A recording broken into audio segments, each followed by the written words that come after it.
Hello my dear NEET aspirants.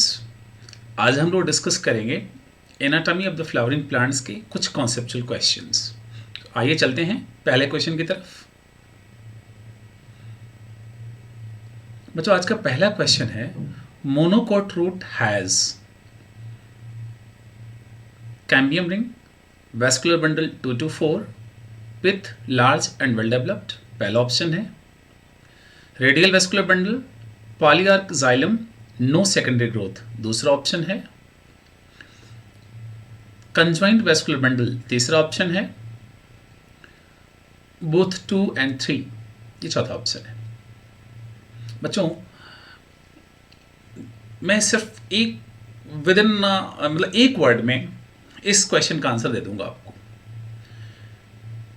बच्चों vascular bundle 3 तरीके का होता है, रेडियल, कंजॉइंट और कंसेंट्रिक। कौन कौन से? रेडियल, कंजॉइंट और कंसेंट्रिक। इसमें जो रूट में वेस्कुलर बंडल होता है ना, वो रेडियल टाइप का होता है। कैसा? रेडियल। आपको क्लू देता हूं, उसको आप हमेशा याद रखिएगा। R for root and R for radial, यानी आर का आर से ही रिलेशन है। तो रेडियल वेस्कुलर बंडल हमेशा आपको रूट में मिलेगा।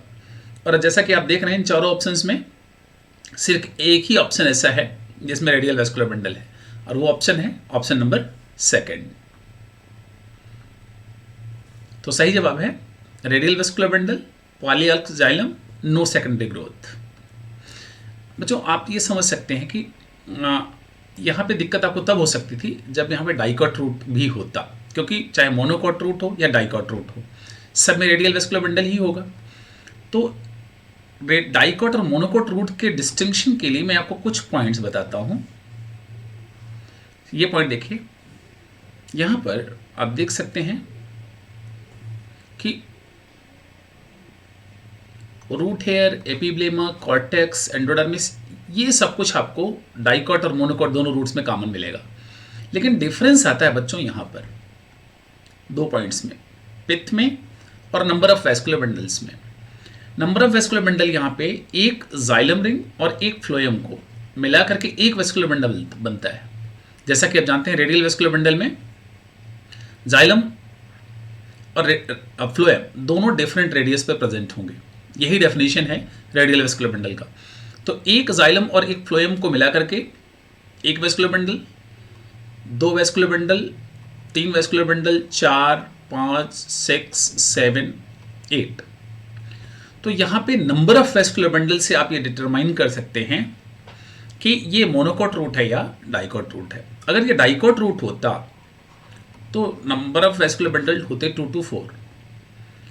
मोनोकॉट रूट में हमेशा मोर देन 6 वेस्कुलर बंडल्स होते हैं। इस कंडीशन को पॉलीआर्क कंडीशन कहते हैं। क्या कहेंगे इसको? पॉलीआर्क। क्लियर? इस कंडीशन को पॉलीआर्क कंडीशन कहेंगे। ठीक।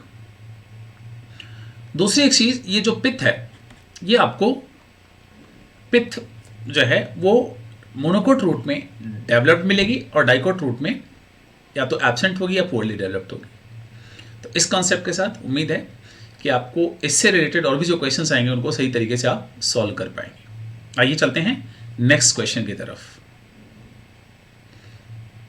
बच्चों आज का दूसरा क्वेश्चन है, identify correct from following figure. नीचे एक फिगर आएगा जिसमें से आपको कुछ लेबल्ड डायग्राम्स हैं, उसमें से आपको सीक्वेंशियली ये फाइंड आउट करना है कि जो लेबलिंग की गई है वो है क्या। ये डायग्राम आपके सामने है।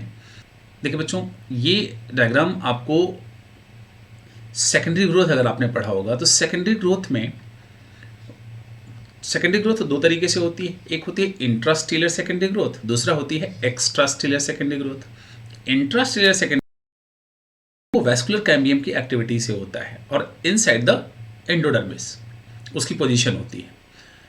और एक्स्ट्रास्टेलर सेकेंडरी ग्रोथ वो कॉर्केम्बियम की एक्टिविटी से होता है, जो कि आउटसाइड द स्टील प्रेजेंट होता है, आउटसाइड द एंडोडर्मिस, कॉर्टेक्स में उसकी ओरिजिन होती है। तो यहाँ पर जो आपके सामने डायग्राम है ये शो कर रहा है secondary growth due to extrastelar cambial activity. तो यहाँ पे आप देखें बच्चों, हम सी पॉइंट पे सबसे पहले आते हैं। सी जो है वो कॉर्क कैम्बियम या फेलोजेन को रिप्रेजेंट करता है। ये क्या है? कॉर्क कैम्बियम या फेलोजेन। बी है बच्चों कॉम्प्लीमेंट्री सेल्स। अगर आप कुछ रिकॉल कर पाएं तो बी आपको कॉम्प्लीमेंट्री सेल्स के रूप में आप बी को आइडेंटिफाई कर पाएंगे। ए है बच्चों एपिडर्मिस। जैसा कि आपको दिख रहा है यहाँ पे जब कॉर्क कैम्बियम की एक्टिविटी से सेकेंडरी टिश्यूज का फॉर्मेशन होता है। कॉर्क कैम्बियम सेकेंडरी टिश्यूज कैसे बनाएगा? बाहर की तरफ फेलम और अंदर की तरफ फेलोडर्म, सेकेंडरी कॉर्टेक्स। तो इसके बनने के कारण ये एपिडर्मिस पे प्रेशर जनरेट होता है और एपिडर्मिस रप्चर कर जाता है, तो यहाँ पे एक पोर जनरेट हो जाता है। इस पोर को हम लोग कहेंगे लेंटिसेल्स। क्या कहेंगे इसको? लेंटिसेल। और लेंटिसेल के नीचे जो सेल्स होती हैं उसको कॉम्प्लीमेंट्री सेल्स कहते हैं। तो आपके सामने सीक्वेंस आ गया। ये डी क्या है बच्चों? जैसा कि मैंने आपको बताया ये कॉर्क कैम्बियम है। कॉर्क कैम्बियम नीचे की तरफ फेलोडर्म प्रोड्यूस करता है और बाहर की तरफ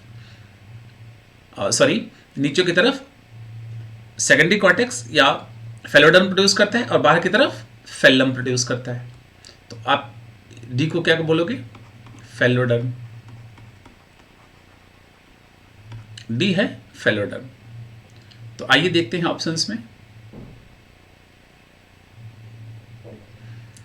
ए फेलम नहीं है, ए एपिडर्मिस है, तो इसलिए इमीडिएट सारे ऑप्शंस को पढ़ने की जरूरत ही नहीं है। आप इमीडिएट ऑप्शन नंबर 1 को डिस्कार्ड कर दीजिए। ए यहाँ पे लेंटिसेल दिया हुआ है, वो भी करेक्ट नहीं है क्योंकि ए जो है वो एपिडर्मिस था। लेंटिसेल तो स्पोर होता है, इसलिए सेकंड ऑप्शन को ही आप इमीडिएट डिस्कार्ड कर दीजिए। थर्ड में ए एपिडर्मिस है, तो ये ऑप्शन करेक्ट हो सकता है। एपिडर्मिस, कॉम्प्लीमेंट्री सेल, फेलम और सेकेंडरी कॉर्टेक्स। बट यहाँ पे सी को फेलम कह रहा है ये, जबकि हम लोगों ने सी को क्या देखा था? वो फेलोजेन था, कॉर्क कैम्बियम। तो इस ऑप्शन को हम लोग डिस्कार्ड करेंगे। फोर्थ ऑप्शन में आइए, epidermis, complementary cell, cork cambium और फेलोडर्म, यही करेक्ट आंसर है। चलते हैं नेक्स्ट क्वेश्चन की तरफ। Tracheids differ from vessel element in. यहां पर बच्चों आपको ट्रैकीड और वेसल्स में क्या डिफरेंस है इसके बारे में पूछा गया है। ऑप्शंस देखते हैं।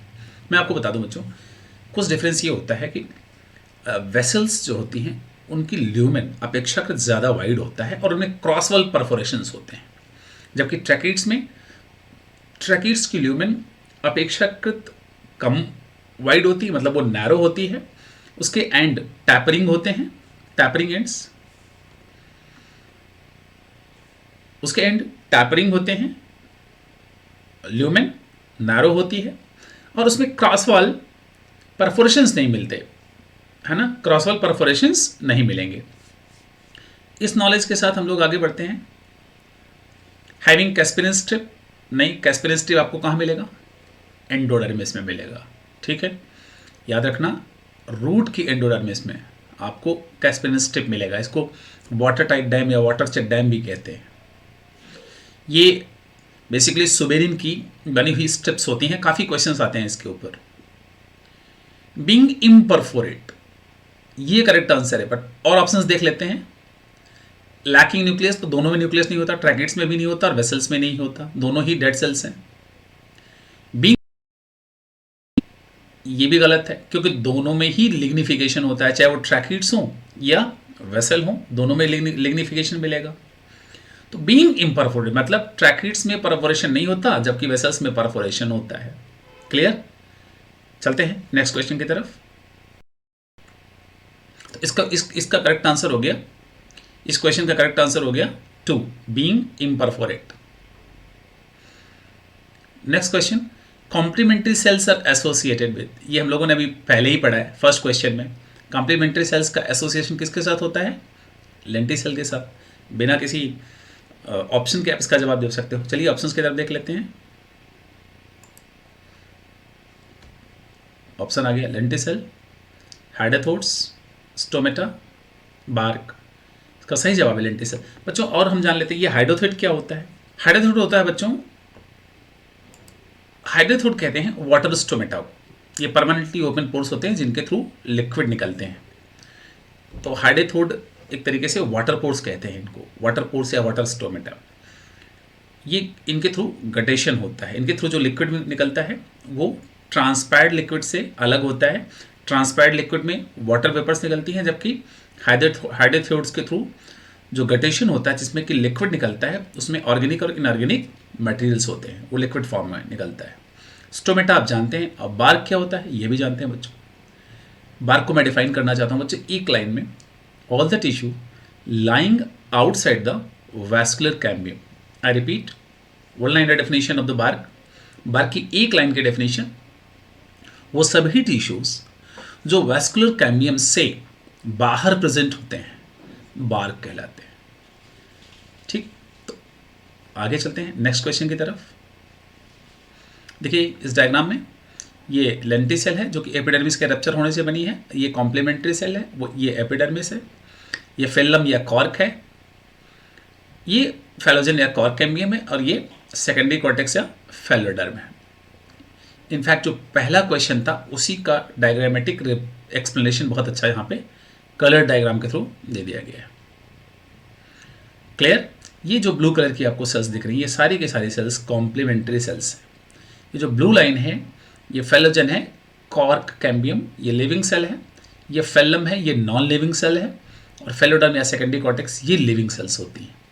तो ये भी क्वेश्चन आ चुका है कि इसमें लिविंग सेल कौन सी है और नॉन लिविंग सेल्स कौन सी है, ये आपको जानना चाहिए। चलते हैं नेक्स्ट क्वेश्चन की तरफ। Which type of vascular bundle are found in monocot root? ये हम लोग पहले डिस्कस कर चुके हैं। रेडियल वैस्कुलर बंडल मिलेगा, पॉलीआर्क कंडीशन होगी, जाइलम एक्सार्क होगा। This is very important point. Exarch का मतलब होता है कि protoxylem is facing towards the periphery. Protoxylem periphery की तरफ होगा और मेटाजाइलम सेंटर की तरफ होगा। ऑप्शंस की तरफ चलते हैं। कोलेट्रल ओपन एंड डार्क नहीं, रेडियल विद एक्सार्क जाइलम। बच्चों रेडियल शब्द देखते ही इमीडिएट आपको यही पता लग जाना चाहिए कि यही रूट है। नेक्स्ट ऑप्शन देखते हैं। कोलेट्रल क्लोज्ड एंड डार्क नहीं, हो ही नहीं सकता। Radial with and dark xylem. अब आपको ऑप्शन नंबर 2 और 4 में कंफ्यूजन होना चाहिए क्योंकि दोनों में रेडियल टर्म दिया हुआ है। तो एक्सार्क और एंडार्क कंडीशन हमेशा आपको स्टेम में मिलेगी और एक्सार्क कंडीशन हमेशा आपको रूट में मिलेगी। तो याद रखना, एक्सार्क प्रोटोजाइलम की बेसिस के बिहाफ पर जाइलम दो तरीके का होता है, एक्सार्क और एंडार्क। एक्सार्क में प्रोटोजाइलम बाहर की तरफ होगा और एंडार्क में प्रोटोजाइलम अंदर की तरफ होगा। तो प्लीज इसको इस तरीके से मत याद रखना कि प्रोटोजाइलम बाहर मेटाजाइलम अंदर। आप मेटाजाइलम को भूल जाओ, सिर्फ प्रोटोजाइलम के रेफरेंस में एक्सार्क और एंडार्क कंडीशन को याद करो तो ज्यादा आसानी से याद हो जाएगा। प्रोटोजाइलम बाहर, एक्सार्क, एंडार्क। ठीक है, कैसे लर्न करोगे? प्रोटोजाइलम एक्सटर्नल, एक्सटर्नल का मतलब बाहर की तरफ, एक्सार्क प्रोटोजाइलम अंदर की तरफ, इंटरनल, एंडार्क। क्लियर? तो radial vascular bundle, exarch, condition of xylem is the characteristic feature of root.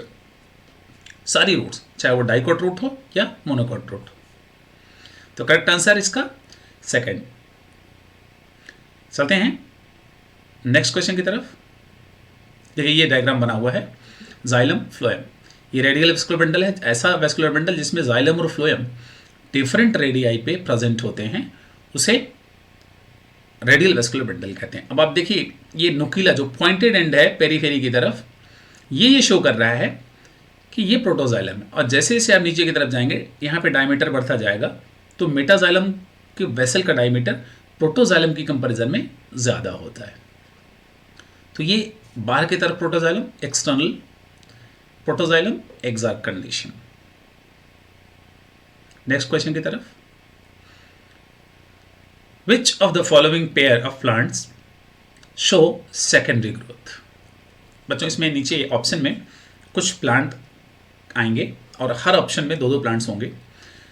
तो वो पूछ रहे कि सेकेंडरी ग्रोथ किसमें होती है। मैं आपको बता दूं बच्चों, सेकेंडरी ग्रोथ के लिए सिर्फ 2 लाइन याद रखिए। There are only 2 groups of plants where you can find the secondary growth. कौन कौन से वो 2 ग्रुप प्लांट्स के हैं? डाइकॉट और जिम्नोस्पर्म। मोनोकॉट में भी आपको सेकेंडरी ग्रोथ नहीं मिलेगी। कुछ एक्सेप्शंस हैं, but in biology exceptions should not be counted.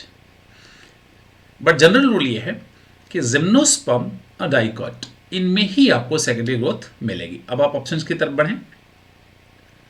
Sugar cane and wheat नहीं हो सकते, क्योंकि दोनों ही फैमिली पोएसी या ग्रैमिनी के प्लांट है, मोनोकॉट हैं।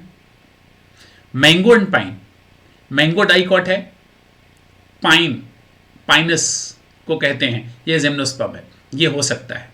और ऑप्शंस देखते हैं। एंथोसिरस एंड पाइन, एंथोसिरस जो है वो इसको हॉर्नवर्ड कहते हैं, ये ब्रायोफाइट है, ठीक है। और पाइनस पाइनस है, तो ब्रायोफाइटा में या टेरिडोफाइटा में कभी आपको सेकेंडरी ग्रोथ नहीं मिलेगी, ठीक। मैंने आपको पहले ही बता दिया स्टेटमेंट, सेकेंडरी ग्रोथ हमेशा आपको या तो जिम्नोस्पर्म में मिलेगी या डाइकॉट्स में मिलेगी। तो ये ऑप्शन भी करेक्ट नहीं होगा, थर्ड ऑप्शन तो नहीं हो सकता, सेकंड ही अभी तक लग रहा है। चौथा, देवदार एंड फर्न। इसमें देवदार जो है ना, सिट्रस देवदारा को देवदार कहते हैं, सिट्रस देवदारा ये प्लांट है। तो देवदार और फर्न, देवदार तो जिम्नोस्पर्म हो गए, यहाँ सेकेंडरी ग्रोथ होने की प्रोबेबिलिटी बनती है, बट फर्न में अगेन नहीं होगी। तो कौन सा पेयर ऑफ प्लांट है जहां पे आपको सेकेंडरी ग्रोथ मिलेगी? यहां पर सेकेंड, मैंगो एंड पाइन। तो इसी के साथ आज का ये डिस्कशन सेशन खत्म होता है। Thank you so much, take care, bye bye.